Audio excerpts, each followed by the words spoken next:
In this video, I'm going to show you how to add a background image in Elementor step by step, even if you're completely new to the builder. This is a super useful trick for making your pages look more professional, whether you're designing a hero section, a call to action area, or just trying to make your layout stand out more visually. By the end of this tutorial, you'll know exactly where to click, how to upload your image, and how to make sure it fits perfectly inside your container. If this video helps you out, make sure to hit like and subscribe for more Elementor tutorials just like this. All right, let's get into it. First, open the page you want to edit inside the Elementor editor. Once the editor loads, look for the container or section where you want to place the background image.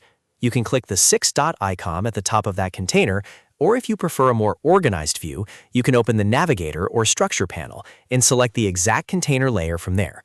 This is helpful if your page has multiple sections and you want to make sure you're editing the correct one. After selecting the container, look over to the left-hand panel and click the Style tab. This is where Elementor keeps all the visual design settings for the selected container. Scroll down until you find the Background section. Here, make sure the background type is set to Classic. You'll usually see this as a paintbrush style icon. Classic background mode is the option you want when you're adding a normal image background. Now it's time to upload your image. Click on the Choose Image box, and Elementor will open your media library. If the image is already uploaded, simply select it from your media library. If you need a new image, click Upload Files and choose the image from your computer. Once you've selected the image you want, click Select in the bottom right corner to apply it to the container. Next, let's configure the image so it looks good on the page. Under the image settings, set the position to Center Center. This keeps the focal point of the image centered, which usually gives the best result for hero sections and banner areas.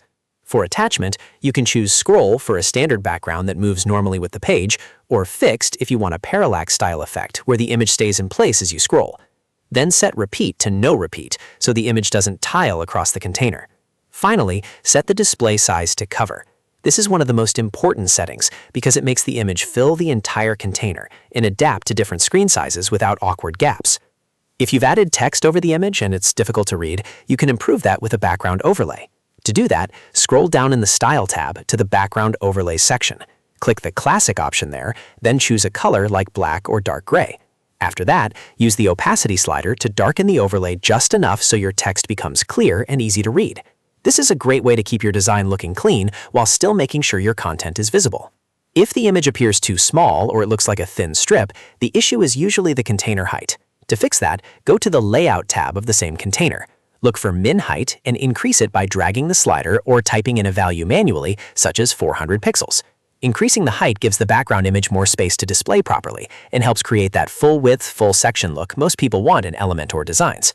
Once everything looks the way you want, don't forget to save your work. Go to the top right corner of Elementor and click Publish. If you're updating an existing page, make sure to click Update instead so your changes go live. And that's it. You've now added a background image in Elementor and adjusted it so it looks clean, responsive, and professional. If you found this helpful, please give this video a like, subscribe to the channel, and turn on notifications so you don't miss the next Elementor tutorial. Thanks for watching, and I'll see you in the next one.